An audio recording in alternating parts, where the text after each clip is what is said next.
None of us look like what we've been through this past year, which is great. Y'all look good.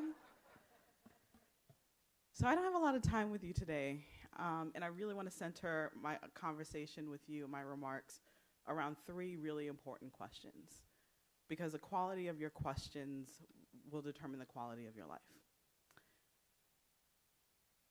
Maybe about 15-ish years ago, I don't want to give my age, I was sitting in an auditorium just like yours. Oh, it was really 20 years, 20 years. My 20-year high school graduation, or what is it called again? Reunion is coming up. It's the pandemic, we can't remember. And according to my high school guidance counselor, I'm not even supposed to be sitting or standing here with you today.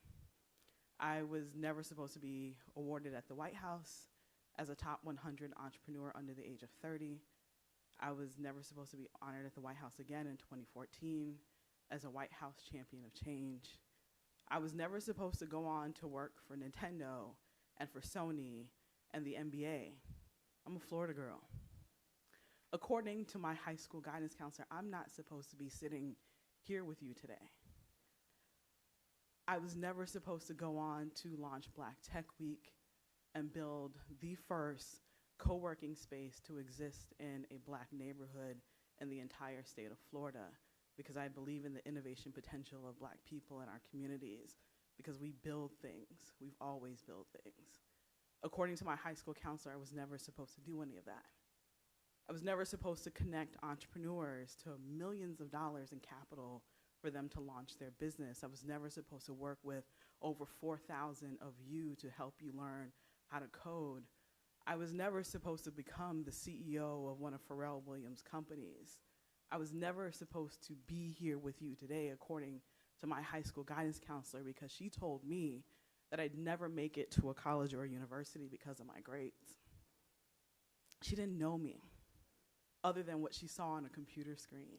And I remember sitting with her at around the same age as you guys and telling her this story that I wanted to go to the University of Central Florida, and I wanted to, at the time, I wanted to produce rap videos. A lot has changed in my life. And please guide me, guidance counselor, on my this yellow brick road to success. And she literally looked at me, she looked back at her computer screen, she looked at me again, and she said words that have literally shaped the rest of my life. That I don't think college is for you. And I was just like, not even like community college? You know, I can say, Harvard, I can get that. I can accept that. But like community colleges have programs for students like me. I was a C student. I majored in boys and basketball. My mom hates when I tell that story. But I was a C student, but I could also rewire cable into my bedroom. When my parents bought me a TV, but they wouldn't put cable because they didn't want me to watch TV that much. And I was also the same kid that could take a computer apart and put it back together. And I was also the same kid that could literally taught myself how to code, not even realizing that could lead me to a multiple six-figure job. That was me at 17 years old. I was a big sister. I played multiple sports. I did all these things that I was interested in because I was a really curious kid. But someone that did not know me at 17 years old tried to decide what the rest of my life was going to be like, and I could not accept that in that moment.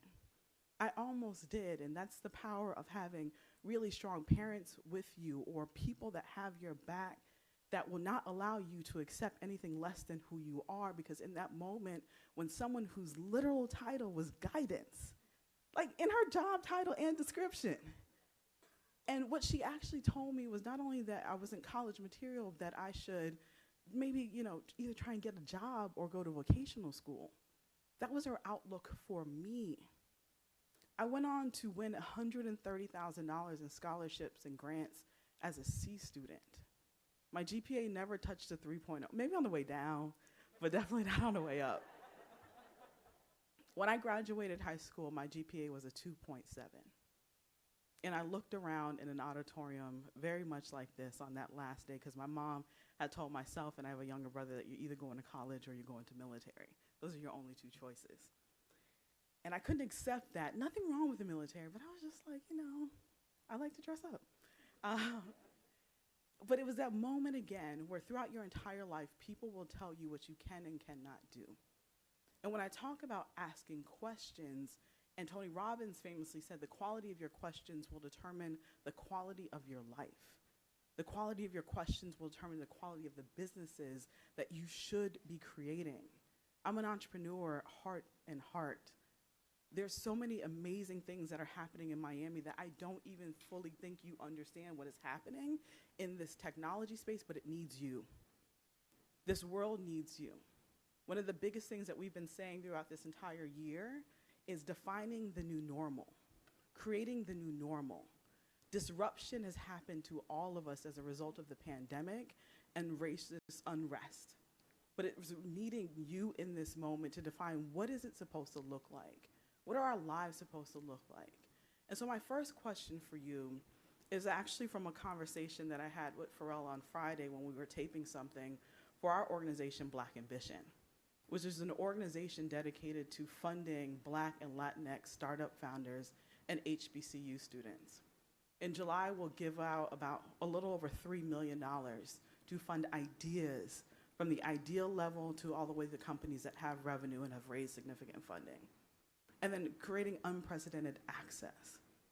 And so we were having a conversation Friday about a TV show called Lovecraft Country. I don't know if anyone has seen it. Has anyone seen it? Whew, it's really hard to explain if you haven't seen it. I don't even know where to begin. But sci-fi show on HBO by Jordan Peele. So that gives you any indication that the show is crazy. But it's so good. And in that show, there's two characters, Ruby and then also Christina.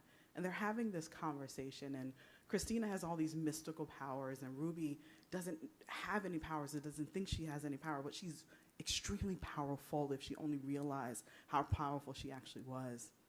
And Christina asked Ruby this question, who are you uninterrupted?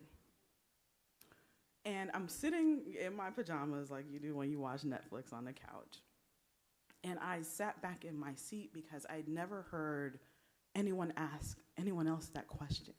I don't know if for those that saw it, do you remember that? I had never heard anyone ask that question. That question had never been asked of me. Who am I uninterrupted? I wrote it down, and it took me a few weeks of looking at the question over and over and over again before I even could begin to answer, who am I uninterrupted? And so that's the question that I want to ask you today. Who are you uninterrupted? Because life is going to challenge you. It's going to punch you in the gut more times than I can ever begin to imagine.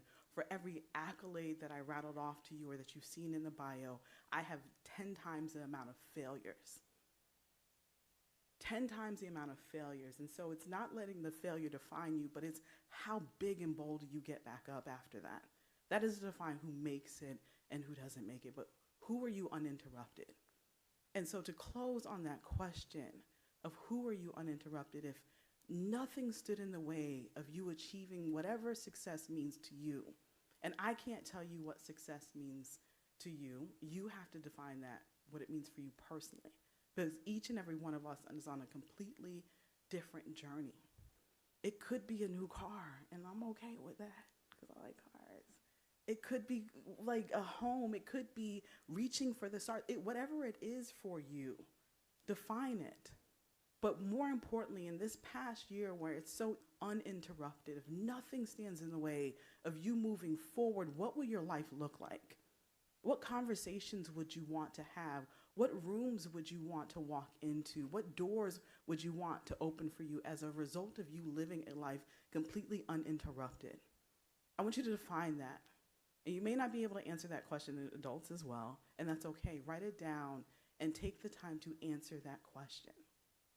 The other part of life is making sure that you do the work. Because what I've heard here today about the resources that are aligned for you, the people, I don't even think y'all understand the people that are in this room that have committed to support you at the highest level into which you need in order to succeed.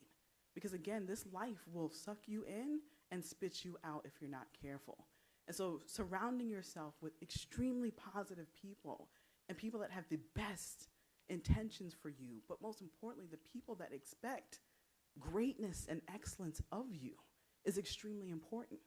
And that's uncomfortable because it requires us to stretch ourselves into being in uncomfortable situations. But if you want success, you have to get comfortable being uncomfortable at all times, because this environment, this program that is created for you, is literally created to stretch you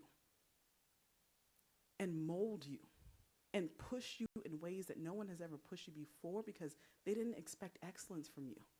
But the people in this room, this program, this campus, this college expects excellence and nothing else. That is the barometer of success for you moving forward. And so do not expect results from work that has not been done, that you have not been done. That is the gut check that I have for myself. When I see something, I'm like, man, I wish I would have had that. And I ask myself, Felecia, well, are you expecting results from work that you haven't done? And if you are, get up and do the work. But do not expect things to fall into your lap if you have not done the work to get there. The last thing that I want to ask you is, can anyone define the word opportunity for me? It's not, come on, scholars, it's not a trick question. Can anyone define the word opportunity for me? Scream it out. This isn't class, come on, scream it out. A chance, I'll take that, come on, let's build on that. Being in a position to succeed, I like that, come on, scholars. Come on, geniuses. A challenge, okay. Are opportunities given to you? Sometimes they are. But a lot of times you have to do what? You have to take it. Mitch Kapor, a famous Silicon Valley VC, says that talent is equally distributed by zip code, but opportunity is not. And so I agree with you, right? A chance, something that you have to create, oftentimes that you have to take. Raise your hand if you woke up this morning or any morning wishing you had more money. That should be everybody. Okay, because if not, come take me to Houston's later today because you're good. Okay. What about better grades? Like, I know it's the end of the school year, but like better grades. That I have to raise two hands because y'all heard my GPA when I graduated high school. Okay. Throughout our entire life, we've been told to set really big, audacious goals. I know that the adults know that for sure, but our young people, if you haven't heard it, you will hear it over and over again. And sometimes those big, audacious goals can seem a little bit out of reach or unrealistic. Do you agree? Yeah? Like, how do I get from point A to point B if I don't even know, or point A to point Z if I don't know what step B, C, D, E, F is, right? It can almost seem unrealistic, so big that I'm trying to work towards something that is much bigger than myself. What is the first step? What is the second step? That's how you lean on this campus and this program and these mentors. Your mentor, put your mentor to work. They're supposed to work for you, open doors for you. One of the things that you will realize is not only is it about working hard and your skills and your knowledge. I'm a lifelong student. I was horrible in school, but I've spent more personally on my professional development and education than most people have because I love to learn new things. And so let's get back to that opportunity question, right? It can seem unrealistic sometimes, but this is real. What is this? 20 bucks. It's real, I think. Hold on. Okay, yes, it's real. So raise your hand if you woke up this morning or any morning wishing you had more money. Again. Raise your hand if you want $20. Does anybody want $20? Does anybody want $20? Does anybody want $20? Does anybody want $20? Does anybody want $20?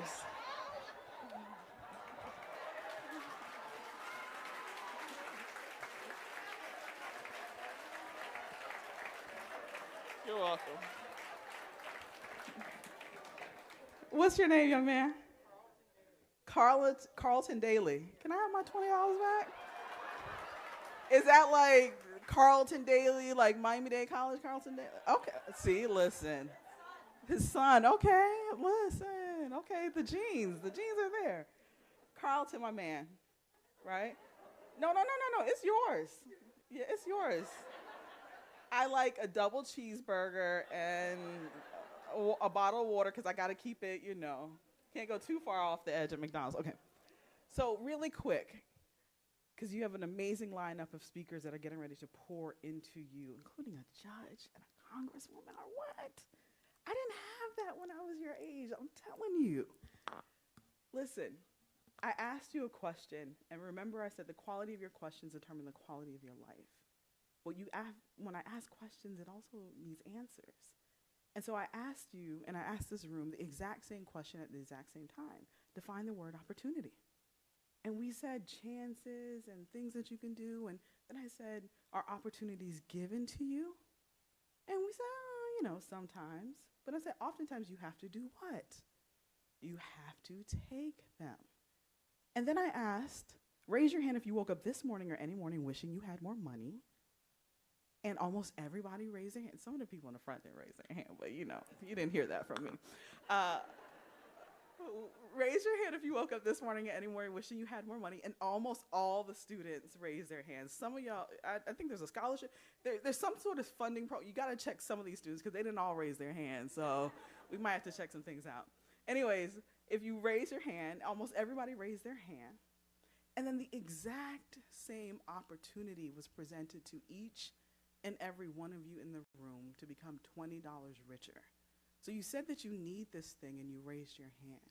And every time I asked the question, more of you reached higher and higher, but you did not move forward. And that is the lesson that I want to leave you today. Because we all want things. And the difference between those that have it and those that have not are those that are willing to move forward. And those that are willing to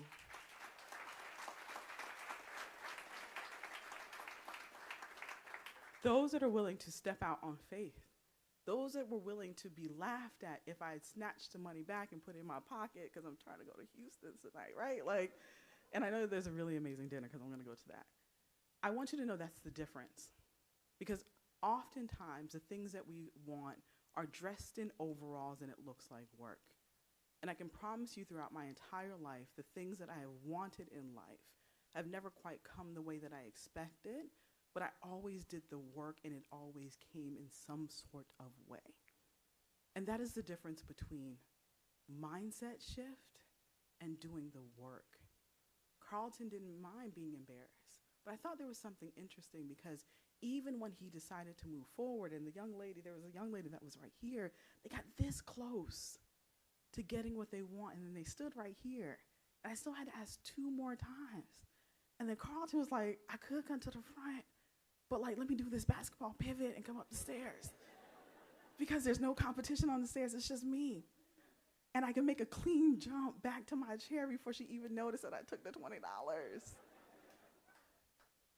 Success leaves clues always. And the way that you showed up in this room is the way we show up in life. Always remember that. It's not about the big things, it's about the little things.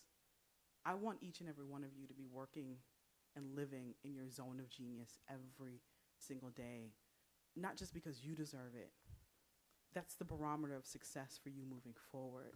But more importantly, the world deserves you to step up, show up, do the work.